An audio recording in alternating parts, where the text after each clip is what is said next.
It was Herb Jones.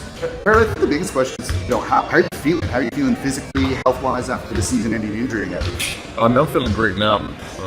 I've successfully going through the rehab process. I'm getting cleared to, go out and be me. I'm feeling pretty good.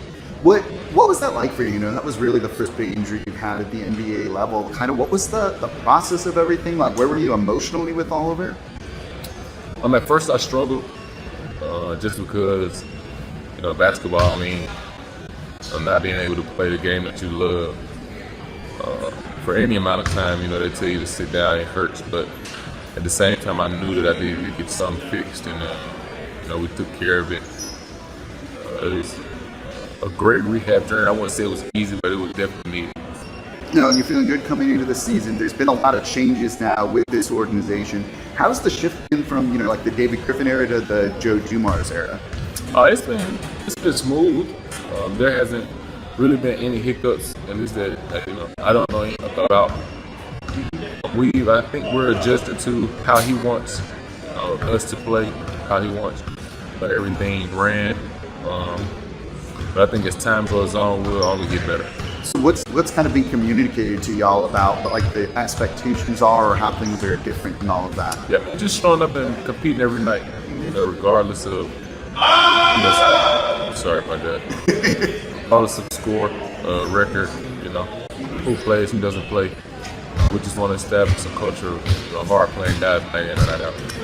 What have you seen from the rookies so far? Jeremy Fears, Dirk Queen, Mike Pete in that group? They love being in the gym. I can always connect with people, and they love to work hard.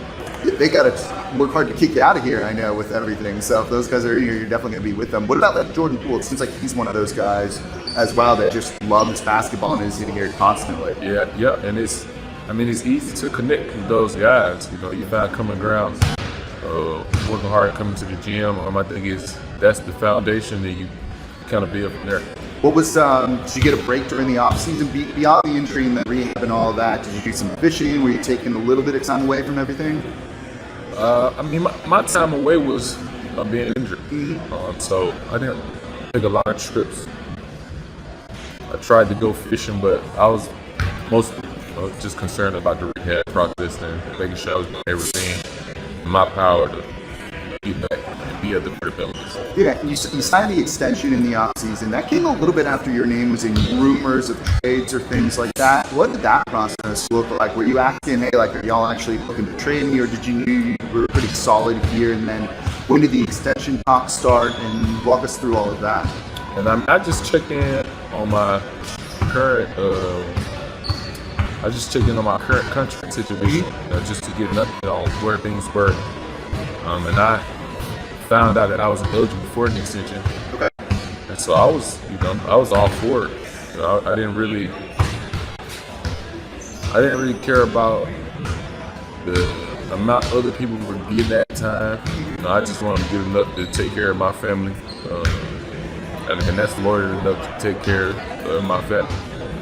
We're not super, high profile, but we're try to keep a low profile, and y'all just live, right? That's all. Just try to help people. And I don't need every or the biggest contract to do that. So, once they said I was eligible for an extension, and the organization wanted to go through with it, I was all over it. Did you kind of initiate extension talks? It sounds like both. I feel like it was both sides, but once I found out, I was definitely interested in it. Yeah. What could he? Yeah, no, absolutely. I think that makes a lot of sense. And clearly, they value you a lot. Being here as the established veteran. What do you see your role being again this year when you're back on the court? Just being more of a leader.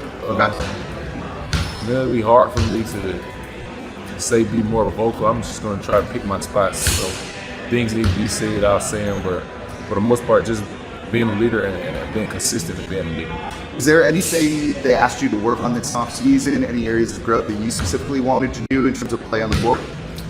No, they didn't give me any things to work on specifically. I just wanted to, after injuring my shoulder, I just wanted to work on my game, I suppose. Everything, mid-range, regardless of if I may do it in the season, I just wanted to be able to be confident enough that if they need me to do something, I'd be able to do it. Yeah, absolutely. So two more questions here for you. Is there anything you want people to know about this team that people aren't talking about, or that you see every day working out with these guys and things like that?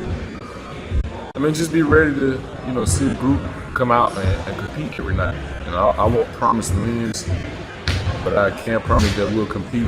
I think that gives us a great chance. That seems to be the theme coming from Joe Dumars and everyone in the organization right now. And then final question, I've been asking you questions this whole time. Is there anything you want to ask me? Let's just turn the tables here.